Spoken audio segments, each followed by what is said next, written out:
Cristian has obviously improved as a player over his couple years here, but is there a single sort of facet of his game that you think has sort of stood out to you in an area of improvement? I think his tactical awareness, Matt, is probably the #1 thing that I've noticed that he's gotten, much better at. When he first came to us, he had good engine, solid, good player. But then his tactical acumen was, maybe not quite up to that level at his rookie season, and now his 3rd year in, it's really hot. Have you talked to Bruce at all about Cristian and trying to get him into the national team setup? How do those conversations usually go? Well, they usually go that I think you should take a look at the kid, and he goes, okay.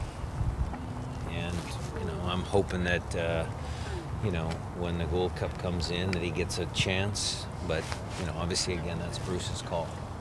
And he's been underestimated in a lot of ways throughout his career, looking back to his youth game and then coming to college and then getting dropped in the draft like he did. Why do you think that he's kind of overlooked in the way that he is? Well, I don't know if it'd be overlooked. Yes, that draft, that combine, he was not very good. He'll admit that, and his stock dropped pretty dramatically because they were talking about 2 or 3 or 1, 2 or 3, and ended up with us at what, 18? Yeah, I think it was 17, yeah. 18.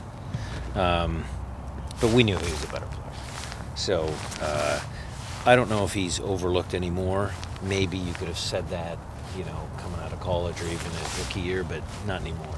I think teams value, who he is now, and I think they give him respect. Sure. He transitioned from a very attacking player in college to a more defensive role here with the team. Henry Wingo almost is doing the opposite, where he was a possession-oriented, more defensive type that's getting forward and trying to score more often. How do players take that transition? What's going on where the pro game changes their kind of demeanor on the ball? I wouldn't say, maybe not demeanor, because I think Cristian's demeanor has been the way it is, and Henry's demeanor, he's learning to be a little tougher. I don't know if you saw some of the senior guys beat up on him a little bit over there. So maybe his demeanor is changing a little bit. I thought Cristian was pretty steady throughout.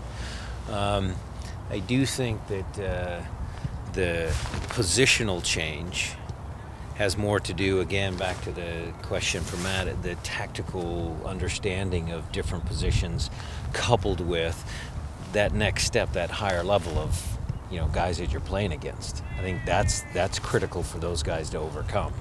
So Cristian, I thought he played well in his sophomore year, and this year he's off the charts.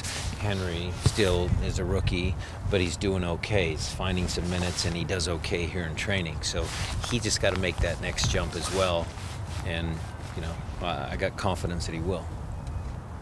Ryan, I'm assuming you've taken a look at the film. Anything surprise you, or just like you thought, or? Yeah, I mean, we created so many half chances, and not just the 23 crosses, not the 15 shots, 9 inside the box, I think it was. You guys know the stat. I mean, not just that, but little half chances where guys are running in on goal and the pass is just a little in front of them, or, we couldn't pick the guy out on the cross. I mean, we created a lot of stuff. And so it was disappointing that we weren't able to, bear any fruit from those efforts. And it's something that we're going to work on here in training during the week, is just try and be a little more clinical, try and be a little bit more effective in the final third. I know the one thing you don't want to be in that position, but the fight back of the team continues to be the backbone. Don't want to be in that position, but we will never quit. They will never quit. They've got too much pride in themselves and the team and the club. They won't quit. Past couple weeks, the team's put in a lot of open play crosses, and you said you're kind of maybe trying to move away from so many misguided crosses and things like that. And whenever you brought Will Bruin on, obviously he fits a system with a lot of crosses a lot more. Have you considered changing a system like that kind of, to change things around a little bit, or would you rather your team get back to? I think each game has a little bit of a life of its own. So we're doing some statistical analysis, and against New York Red Bull, our only win, we only had 4 open play crosses. You guys have to double check that, but I think it was only 4. It was a low number, right? And we had 23 this game. So why? So how did that game against Red Bull manifest itself in that way, and why did that game against Vancouver manifest itself that way? We had a ton of possession against Vancouver, and they were defending, in and around the goal. So where's the space around that way? So, New York was a little more transition. I think that was a more open game. They pressed high. Jordy got in behind a couple times, and we had a little more, direct play towards goal. So I think some of the statistics are skewed by the way the game just plays out. Have you told the team to try not to cross as much in those situations, or to adapt to the game? No, just be effective. Yeah. Like when you get down the end line, get your head up. The ball Fish played to Dempsey was exactly what we worked on last week. And Fish did exactly what he was supposed to do. Get down there, get his head up. Okay, there's Dempsey. And the goalkeeper makes a good save. That's what we trained on.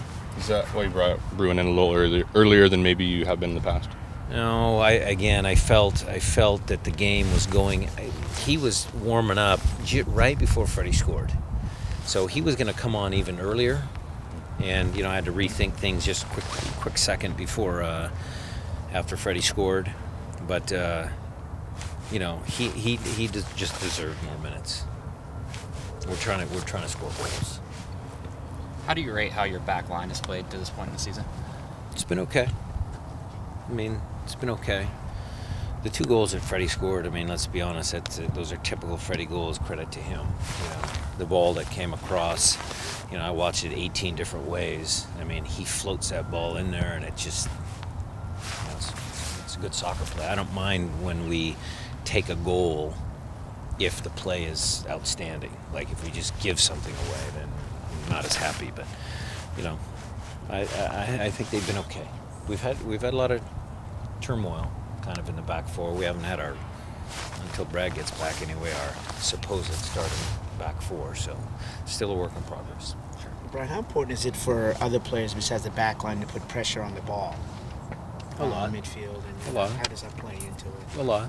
But that's why Ozzy and Cristian are so good for our back. That's why we won a championship last year. Ozzy and Cristian did a lot of work in there. You got Nico, you got Jordan, you got, even Clint's doing his fair share. If you watch that game, he would always, okay, there's Labas, so he'd try and get over there next to Labas. So, they're all buying into it. So it's more than evolution. I'm not talking about them trying hard. Obviously, that's theirs. It's just kind of you need to get to that cohesiveness, the team defense, or yeah. I just think that game was kind of a, Freddie Montero scored 2 great goals, and we left it too late. We should have buried some chances earlier. That little spell from 50 to 56 minutes during the game, I thought we were going to score. Like 3 really good chances. What does Tony have to do to sort of break into it? Because it seemed like last year he had kind of established himself as maybe a potential replacement whenever guys went down, but now he seems like he's kind of fallen on the depth chart. What does he have to do? Well, that was just because Gustav has come in and he's got a little bit better pedigree. So Tony's in a little bit of a tough spot, but he'll find minutes. I probably should have played him in San Jose, locked it down. So he'll find some minutes.